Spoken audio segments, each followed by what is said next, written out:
Tom and I discovered Joe Bob Briggs in the early mid-90s, I think. Right. And it was funny, we lived in a really small town, and the closest movie theater was almost an hour away. Yeah. It was a shithole, too. Yeah, it wasn't good. But we discovered things like Mystery Science Theater, and there was a decent video store that had a lot of, like, really bizarre, kind of exploitation movies, like in a back room somewhere. Yeah. But obviously those things combined with Joe Bob Briggs, the show on TCM, I mean, that was how we learned everything that we talk about in the podcast today. I think people underestimate Joe Bob's influence on horror culture in general because he was one of the champions of some of the worst films ever made.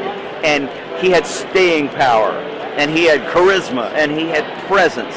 And Joe Bob should really get a trophy for this. He made horror relatable.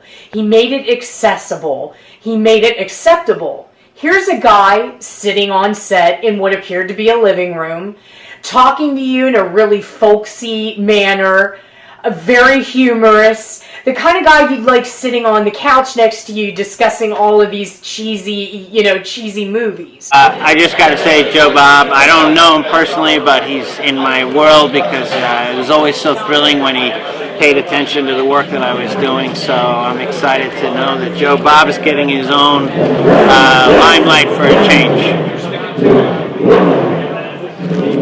It's okay. I love bad sound.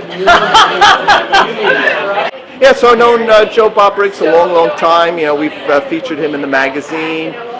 We've reviewed his books. He was a great guest at some of the Fangoria conventions over the years. And what I love about Joe Bob is he has such a unique voice. He has such a unique presence.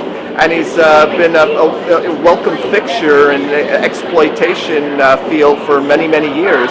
And I enjoy everything he says and everything he writes. And being at his lectures is always a treat.